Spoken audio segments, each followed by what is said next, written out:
어린이들에게 크리스마스가 어떤 날이냐고 물었습니다.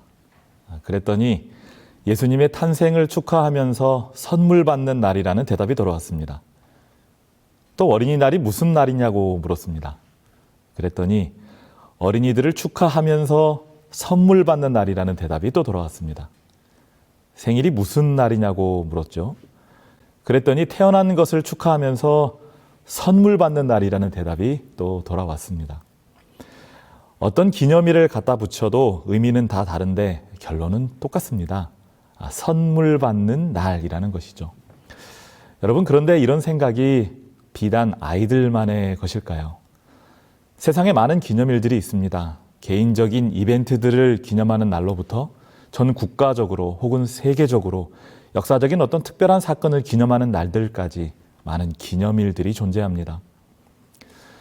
그런데 우리는 보통 대체로 내가 뭔가를 받는 날 혹은 내가 하고 싶은 일을 하는 날, 이 정도 수준을 크게 넘어서지 못하는 모습으로 그 날들을 보냅니다. 어린아이들은 그날에 내가 받는 것에 집중하고, 어른들 또한 그날을 어떻게 하면 잘 활용해서 내 즐거움을 채울 수 있을까에 집중하면서 그 날들을 보낸다는 것이죠. 그런데 이렇게 보내기엔 너무나도 아까운 특별한 기념일이 있습니다.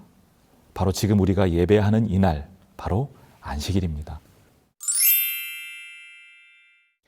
이 안식일은 일반적인 기념일들처럼 나를 위한 시간들로 채우면서 흘려보내기에는 너무나도 아까운 그런 특별한 날입니다.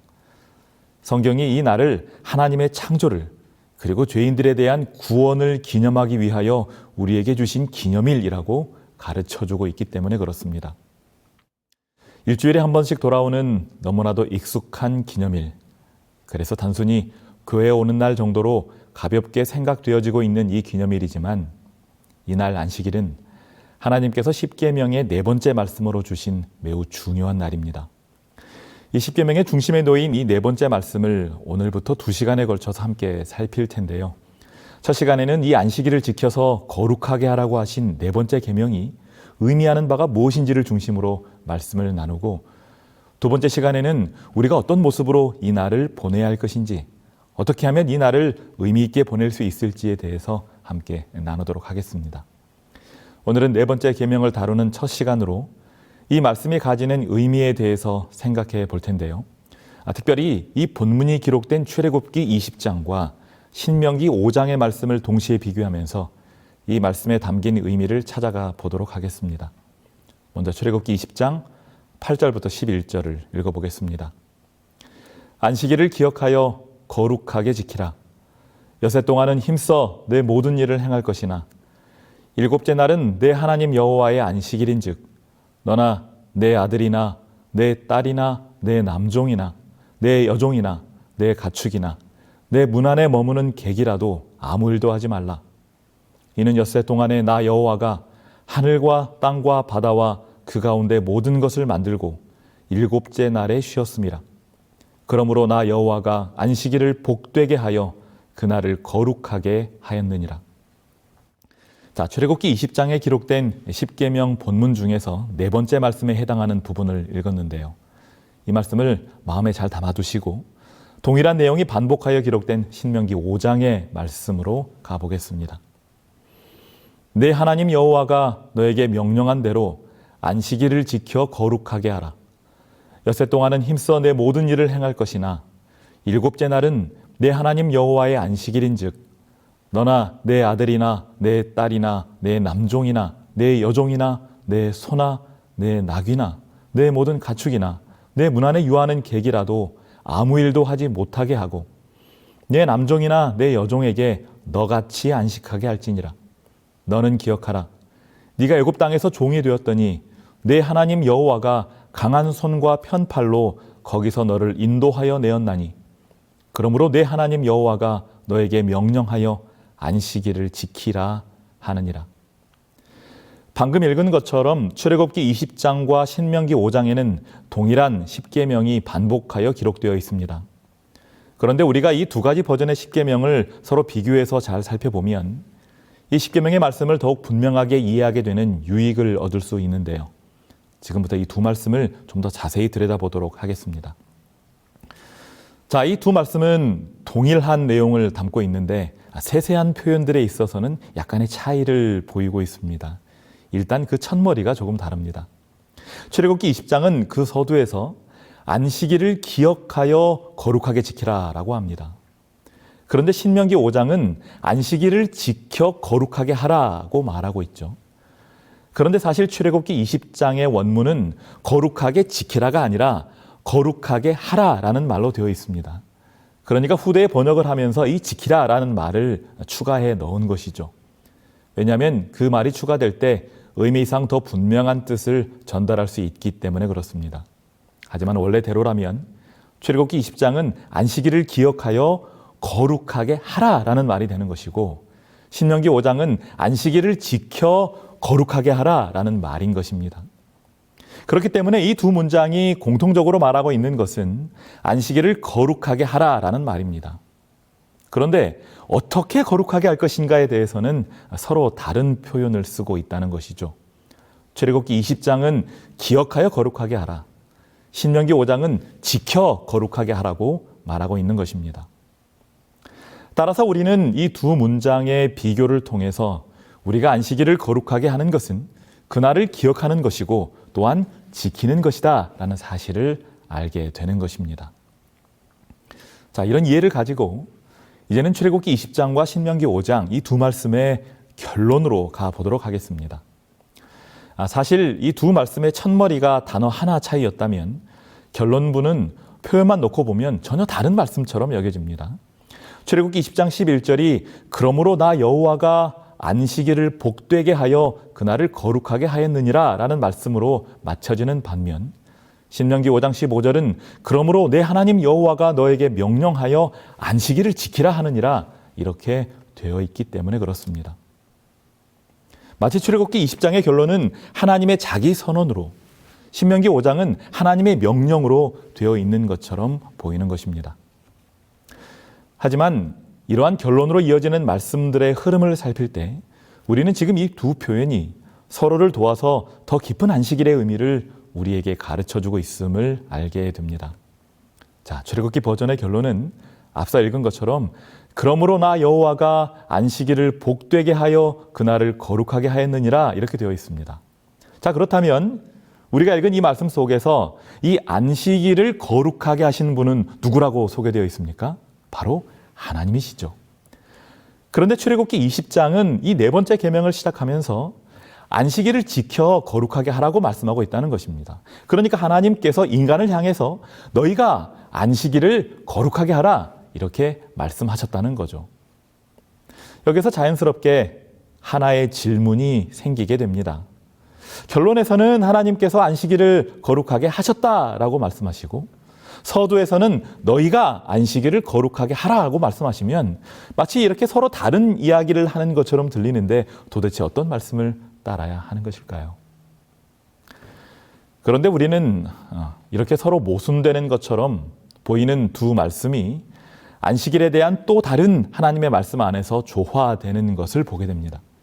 출애굽기 31장 13절에서 하나님께서는 모세에게 이렇게 말씀하십니다. 너는 이스라엘 자손에게 말하여 이르기를 너희는 나의 안식일을 지키라. 이는 나와 너희 사이에 너희 대대의 표징이니 나는 너희를 거룩하게 하는 여호와인 줄 너희가 알게 함이라. 하나님께서 말씀하십니다. 안식일을 지켜라. 그 날을 지킬 때마다 그 날이 내가 너희를 거룩하게 구별하는 하나님이라는 것을 알려주는 증거가 될 것이다. 사실 인간은 스스로 거룩하게 될 수 없는 존재입니다.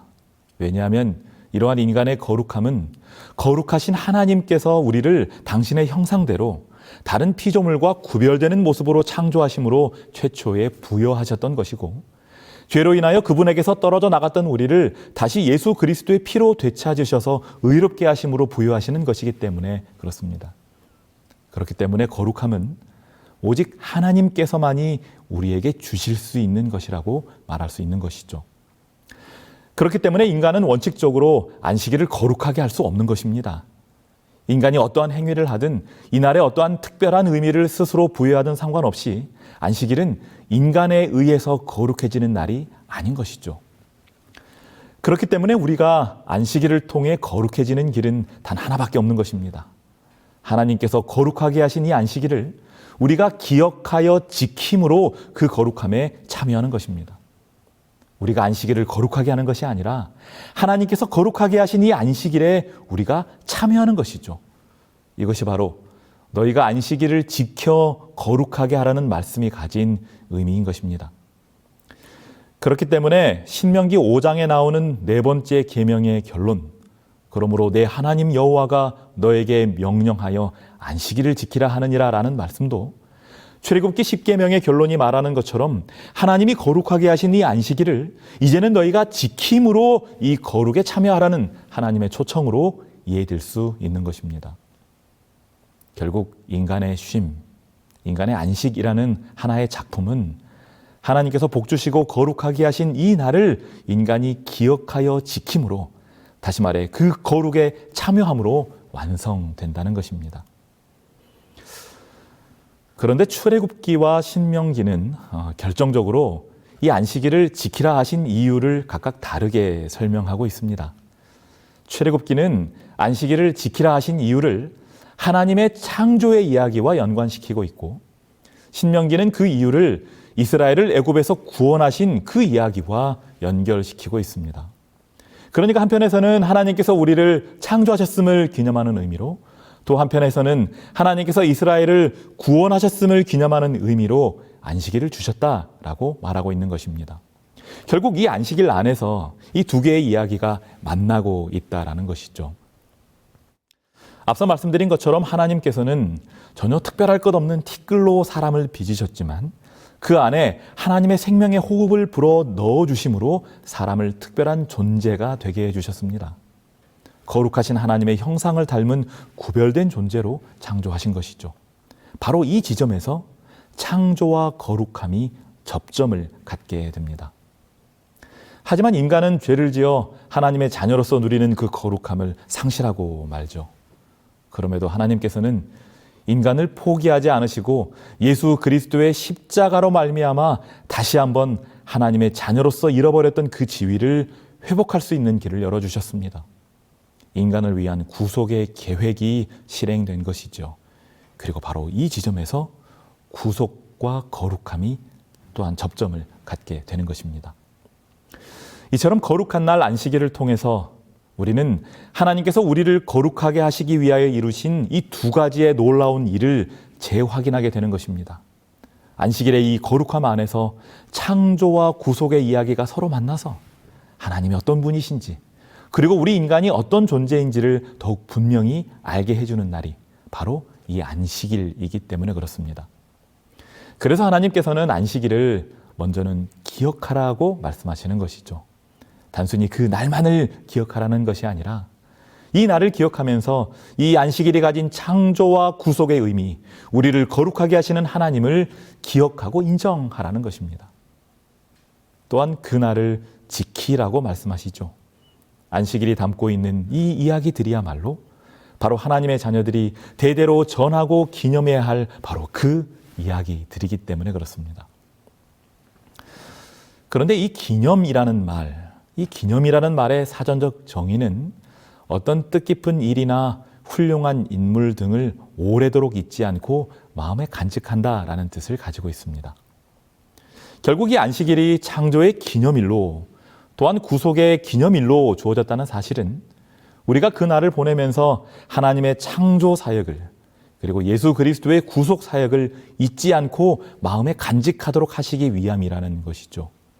그 날을 맞이할 때마다 그 창조와 구속의 이야기 속에 나타난 하나님의 사랑과 은혜에 감사하면서 그 날을 보내라고 우리에게 안식일을 주셨다는 것입니다.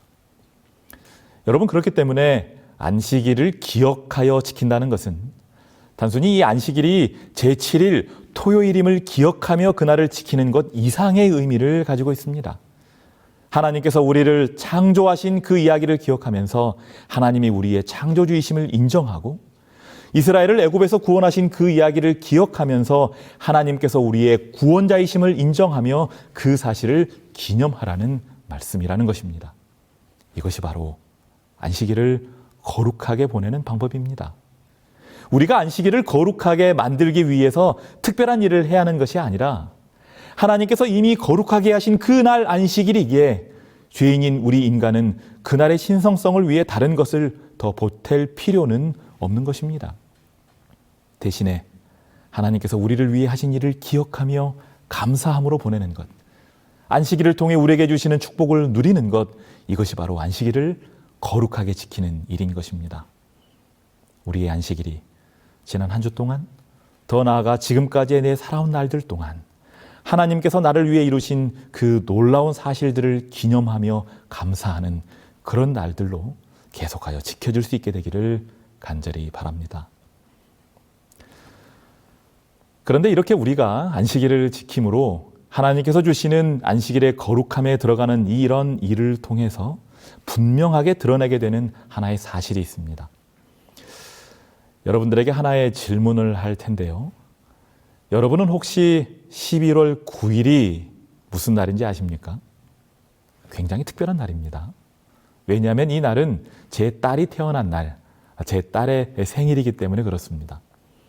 그런데 아마 이 영상을 보시는 모든 분들의 마음속에 이런 생각이 들 것입니다. 아니, 그게 우리에게 뭐가 중요하죠? 당연합니다. 왜냐하면 이 날은 저와 제 딸이 맺고 있는 특별한 관계 때문에 의미를 갖게 된 날이지, 제 딸과 상관없는 분들에게는 그냥 평범한 하루일 것이기 때문에 그렇습니다. 하지만 저에게, 그리고 제 집사람에게, 그리고 할아버지 할머니에게, 그리고 제 딸의 친한 친구들에게는 이 날이 굉장히 특별한 날입니다. 왜 그럴까요? 서로가 맺고 있는 특별한 관계 때문에 그렇습니다. 첫 번째 예가 너무 개인적인 것이라 생각되신다면 우리 모두에게 의미 있는 날 8월 15일을 예로 들어보겠습니다. 여러분, 8월 15일이 어떤 날이죠? 이 날은 광복절. 아시는 것처럼 일본의 항복선언으로 우리나라가 일본으로부터 해방된 그런 날입니다. 우리나라 사람들에게는 너무나 감격스러운 날로 기억되는 그런 기념일이죠. 그런데 동일한 이 날을 전혀 다른 의미로 기억하는 사람들도 있다는 겁니다. 누굴까요? 바로 천황의 항복선언을 눈물로 지켜봐야 했던 일본 사람들입니다. 아마 그들에게 있어 이 날은 지워버리고 싶은 아픈 역사의 한 장면일 것입니다. 그렇기 때문에 한국 사람과 일본 사람은 겉으로 봐서는 쉽게 구분하기 어려울 수도 있지만 이 8월 15일에 대한 그들의 태도를 비교해 보면 이 두 나라 사람을 구분할 수 있게 된다는 것이죠. 이 날을 굉장히 기쁘고 자랑스럽게 생각한다면 그는 영락없는 한국 사람일 것이고, 전혀 다른 반응을 보인다면 그 사람은 일본 사람이거나 최소 일반적인 한국 사람은 아니라고 판단할 수 있는 것입니다. 제가 잠시 미국에서 공부할 때 미국 사람들이 가장 중요하게 생각하는 휴가 주간, 이 추수감사절을 그들과 함께 보낸 적이 있습니다. 먼 거리를 달려온 가족들이 한자리에 모여서 맛있는 음식들을 나누고 함께 사랑을 나누는 우리나라의 추석과 비슷한 명절이죠. 저는 고맙게도 매 추수감사절 때마다 제 친구가 저희 가정을 이렇게 초대해줘서 그들과 함께 시간을 보냈는데, 차로 거의 10시간이 떨어진 그런 곳이었지만 지금까지도 그곳에서 보낸 이 추수감사절의 기억이 아름다운 추억으로 남아 있습니다. 사실 첫 해에는 아무것도 모르고 초대받아서 정신없이 보냈었지만 그 다음 해가 되니까 그 추수감사절을 손꼽아 기다리게 되었습니다. 그런데 정작 그곳에 있다 보니까요, 이 미국 사람들의 추수감사절은 점점 더 큰 의미로 다가오는 반면에 우리나라의 이 추석에 대한 기대는 점점 희미해지는 것을 느낄 수 있었습니다. 처음에야 먼 나라에서도 추석을 명절답게 보내자라는 생각에 이것저것 특별한 일을 하려고 했습니다만, 나중에는 한국에서 걸려오는 추석 안부 전화가 낯설게 느껴질 정도로 조용히 이렇게 지나가는 날이 되고 만 것이죠. 이런 변화를 겪으면서 저는 내가 지금 어디에 소속되어 있는지, 어디에 발을 붙이고 살고 있는지가 특정한 기념일에 대한 태도를 바꿀 수도 있다는 사실을 깨닫게 되었습니다. 이처럼 어떤 기념일에 대한 우리의 태도는 먼저는 그 기념일의 주인공과 우리와의 관계가 어떠한가를 보여주게 됩니다. 또한 우리의 소속과 신분에 대한 실마리를 제공하기도 하죠. 더 나아가 내가 지금 어디를 기반으로 살고 있는지를 보여주기도 하는 것입니다. 여러분, 그렇기 때문에 우리가 안식일에 대해서 어떤 태도를 갖느냐는 이 안식일의 주인이신 하나님과 우리 사이의 관계가 어떠한가를 보여주는 하나의 표가 될 수 있는 것입니다. 만약 우리에게 있어서 이 안식일이 특별한 날이라면 우리는 하나님과 특별한 관계 속에 있음을 증명할 수 있을 것이지만, 반대로 이 날을 다른 날과 다름없는 그런 날로 생각하고 별다른 특별함 없이 그날을 보낸다면 우리 스스로 그날의 주인이신 하나님을 특별하게 생각하지 않는, 그분을 나와 크게 상관없는 분으로 생각하고 있음을 보여주게 된다는 것입니다. 우리가 앞서 읽었던 출애굽기 31장 13절 말씀, 나의 안식일을 지키라, 이는 나와 너희 사이에 너희 대대의 표징이라는 말씀이 바로 이러한 의미를 담고 있는 것입니다. 너에게 있어 안식일이 가지는 의미가 어떠하느냐가 결국 너희와 나 사이가 어떠하냐를 보여주는 증거가 될 것이다, 이렇게 말씀하시는 것입니다. 매주 맞이하는 안식일마다 하나님께서 주시는 이 안식의 특별한 경험으로 인하여 우리가 거룩하신 하나님과 맺고 있는 끊을 수 없는 관계를 확인하는 그런 복을 누리게 되시기를 간절히 바랍니다. 때로는 지치고 내 존재가 너무나도 작게 여겨지는 이 험한 일상 속에서 경험되는 이 안식일이 나를 살리고 무너진 내 자존감을 회복시켜주는 하나님의 귀한 선물과도 같은 그런 날이 되기를 간절히 바랍니다. 주님께서는 우리를 향해 수고하고 무거운 짐진 자들아 다 내게로 오라, 내가 너희를 쉬게 하리라 말씀하십니다. 우리를 쉬게 하시겠다는 이 약속은 우리가 매일 주님과 동행하는 삶 속에서 경험할 수 있는 것이지만, 특별히 하나님께서 주신 이 쉼의 날 안식일에 더 풍성하게 누릴 수 있는 그런 복이기도 합니다. 세상도 한 주일에 한 번 쉬는 것의 유익을 잘 알죠. 그렇기 때문에 정기적으로 휴일을 갖고 지친 몸과 마음을 쉬어갑니다. 물론 이러한 쉼도 유익이 있을 것입니다. 하지만 주님께서 우리에게 주시는 안식은 그런 쉼과는 본질적으로 다른 것입니다. 주님께서 세상사에 지쳐 있었던 한 여인에게 주신 말씀이 바로 이 사실에 대한 것이었습니다. 예수께서 대답하여 이르시되 이 물을 마시는 자마다 다시 목마르려니와 내가 주는 물을 마시는 자는 영원히 목마르지 아니하리니 내가 주는 물은 그 속에서 영생하도록 솟아나는 샘물이 되리라. 매 안식일마다 우리를 창조하시고 또 재창조하시는 하나님의 거룩하심을 경험할 때 우리는 주님의 약속처럼 진정한 쉼을 경험하게 될 것입니다. 왜냐하면 이 날이 우리의 근본을 기억하게 하고 인생의 모든 문제가 어디에서 생겼는지를 깨닫게 하며 이 엉클어져 버린 인생을 어떻게 하면 바로 세울 것인지를 가르쳐주는 하나님의 선물이기 때문에 그렇습니다. 우리를 거룩하게 하시는 하나님께서 주신 이 거룩한 날 안식일, 이 날을 통해 주시는 하나님의 복과 은혜가 이제 막 시작된 이 안식일에 함께 말씀을 나눈 우리 모두에게 풍성히 경험되기를 바라면서 말씀을 마치겠습니다.